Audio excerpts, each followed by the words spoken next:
आते हैं। अब्दुल मुराद साहब ने भी हमें बहुत कुछ बताया। आखिरी सवाल मेरा आपसे, क्योंकि हमारे पास वक्त बहुत कम है, कि हमारी बलूची ज़िंदगी का जो निस्फ है, यानी कि औरत, हमारे बलूची अदब में अगर पिछले 100 साल में भी निगाह डालते हैं तो औरत का कोई बहुत बड़ा किरदार आटे में नमक की तरह नजर आती हैं सर, इस अदबी सफ़र में सारे। इसकी क्या वजह है? क्या इसकी वजह कोई हमारा माशरती रवैये हैं या कुछ और है?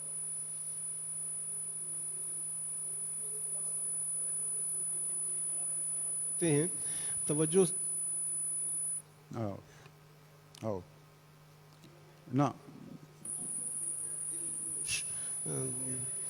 दिल हाँ, गोश, एक हाँ, तवज्जो से सुनने को हम दिल गोश बोलते हैं, दिल के कानों से सुनो सही। मेरी बात। तो वो आपने औरतों की बात की, एक जंग गुल बीबी की क़यादत में हमने अंग्रेज़ों के ख़िलाफ़ लड़ी है। गुल बीबी की क़यादत में हमने वो जंग लड़ी है। उस जंग में वाह वाह। आप तसव्वुर कर लो, मसलन मैं आपको आदमी का नाम बताता हूँ, आप अंदाज़ा करोगे कि कितना खूनख्वार आदमी था और बलूच उसके साथ कैसे, वो खातून कैसे लड़ी है। जनरल डायर का नाम किसने नहीं सुना है? सही, जलियांवाला वाला बाग। सही। वो 1919 में जलियांवाला बाग गया, 1916 में मेरे इलाके में आया था, वहाँ कमांडर था। और उसका जो मुकाबला किया था वो गुल बीबी ने किया था। और गुल बीबी जब आखिर में सारा लड़ाई लड़ करके जब हारने लगी तो अंग्रेज़ ने कहा मैं इस खातून से जाकर के मिलता हूँ। तो वो जब गया तो उसने अपनी किताब में लिखा है the battle of last arc, Balochistan के सरहदी चापा मार, उसका तर्जमा ठीक, गुल खान नसीब ने ठीक। किया, जनरल डायर की किताब है। उसने कहा जब मैं उस खातून को देखा तो मैंने दो वजूहात से अपनी फ़ौजी टोपी एहतराम से उठा लिया। एक तो मैंने ज़िंदगी में ऐसी खूबसूरत औरत नहीं देखी थी, ये मैंने देखा, मैंने उस खूबसूरती पे अपना टोपी उतारा। दूसरा, मैंने ऐसी बहादुर औरत दुनिया में नहीं देखी जितना ये था, मैंने अपनी टोपी क्या उस पे बात, उतारा। क्या बात, क्या बात। ये कहने के बाद मैं ये बिल्कुल कहूँगा कि ऐसा नहीं है कि मेरी औरत आज मजलूम नहीं है। ये बहुत मुनाफिकत की बात होगी कि मैं दो तालियां बजाने के लिए इतना बड़ा मुनाफिकत किया जाए। मेरी औरत इंतहाई बुरी हालत में है आज, 3-4 वजूहात की बुनियाद पर बुरी हालत में है। एक जो एवोल्यूशन दुनिया में होती है, इर्तिका जो होता है, हम सब उसके कदरदान हैं। कौन है जो इर्तिका कदरदान नहीं है? मगर तमाशा ये हुआ कि जो ही समाज इर्तिका करता है, पहला उसका थप्पड़ पड़ता है औरत पर। दुनिया में ट्राइबलिज्म जब टूटा, फ्यूडलिज्म आ गया, औरत सबसे ज़्यादा पिटी, मरी, ख्वार हो गई। कैपिटलिज्म में जब दुनिया फ्यूडलिज्म से आया तो औरत को आपने देखा कैसा मार्केटिंग में, कैसा एडवर्टाइजमेंट में, कैसा ब्रॉथल हाउसेस में क्या क्या तमाशे उसके इस्तेसाल के बनाए गए। मेरे पास तो स्टेट भी ऐसी चीज़ है कि दुनिया में जब भी स्टेट आई, हम लोगों का ख्याल ये था कि स्टेट बहुत मेहरबान, माँ जैसा शफीक और वगैरह वगैरह।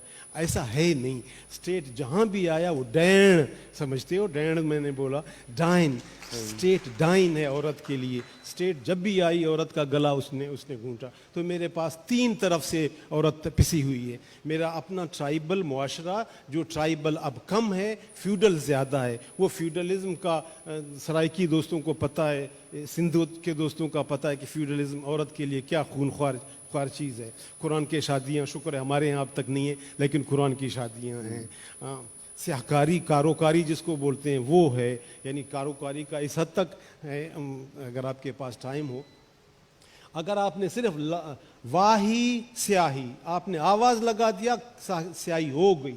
सबूत की ज़रूरत नहीं है, कोई क्या की ज़रूरत नहीं है। आपने बोल दिया मेरा इज़्ज़त गड़बड़ है, आप ही इज़्ज़त के मालिक हो, लिहाजा उस औरत को कत्ल करना जायज़ है। कोई कानून, कोई किस्सा, कोई, तो ये मेरा अपना मुआशरा ये करता है। स्टेट का आप हाल देखो, दुनिया का स्टेट के कुछ तो कम अज़ कम उनके सब असूल, कोई कानून, कोई किस्सा कहानी। इधर बदबख्तों का डेमोक्रेसी, हम इस डेमोक्रेसी के लिए मर खप गए, बिजंजो साहब से लेकर के हासिल बिजंजो तक। हमें नस्लों के नस्लें इस जमहूरियत के लिए, और जमहूरियत के क्या में आ जाता है तो कैसा आदमी बैठा हुआ है, किस तरह का उसका सोच है, औरतों के बारे में उसका क्या सोच है। तो वो जमहूरियत में भी हमारे लिए खाक, हमारे लिए ट्राइबलिज्म में भी खाक, तो औरत तो हमारे लिए हमारी जगह पे तबाह है। औरत का ट्रेडिशन मेरे लिए गुल बीबी है, मेरे बच्चों का नाम गुल बीबी, ज़्यादा बलोच अपना नाम रखते हैं गुल बीबी। मस्तिन तोकली की महबूबा सम्मो का नाम हम बहुत ज़्यादा रखते हैं अपने इलाके में। ससी हमारे इलाके में बहुत अच्छा नाम है, हम रखते हैं इज़्ज़त के साथ, एहतराम के साथ।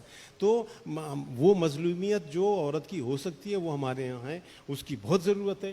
तहरीकें चल रही हैं, औरत की अपनी तंजीमें बन रही हैं, और औरतें शायरी कर रही हैं। अब फातिमा हसन बैठी हैं और दोस्तों जिन्होंने बलूचिस्तान का चक्कर लगाया, वो मेरा एक दावा, मुनकसिर क्या दावा होगा मिस्कीन आदमी का, लेकिन एक दावा छोटा सा मेरा है कि अगर बलूचिस्तान में आज औरतों की शायरी हो रही है उर्दू में, बलूचिस्तान में हो रही है। क्या बात, ये बड़ा क्या दावा बात है, मैंने बोल दिया क्या कि आज बलूचिस्तान में अगर उर्दू की शायरी अच्छी हो रही है औरतों की, वो बलूचिस्तान में हो रही है।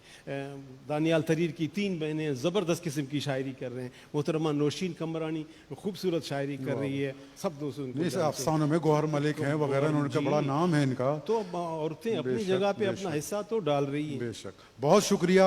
हमारा मौजू बहुत वसी और बहुत गहरा है, यकीनन इसमें बहुत कुछ कहा जा सकता है, बहुत बातें हो सकती हैं, लेकिन मुझे कहा गया कि वक्त हमारे पास बहुत कम है। तो इस अज़्म के साथ कि शब तहारें या के रोचे मावती गप्पा जने, माँ बलोचे मावती गप्पा जने, अंदरे इंसान नकुश्ता माँ तई जोरा किया, अंदरे इंसान नकुश्ता माँ तई जोरा किया, मावती लुंटा नदूचे मावती गप्पा जने। जी, तो हमने अपनी बातें की। बहुत शुक्रिया आप सबका आने का। डॉक्टर साहब हम आपके बहुत शुक्रगुजार हैं। हम अफजल मुराद साहब के बहुत शुक्रगुजार हैं कि जिन्होंने कोयटा से हमें ऑनलाइन ज्वाइन किया। बहुत बहुत शुक्रिया।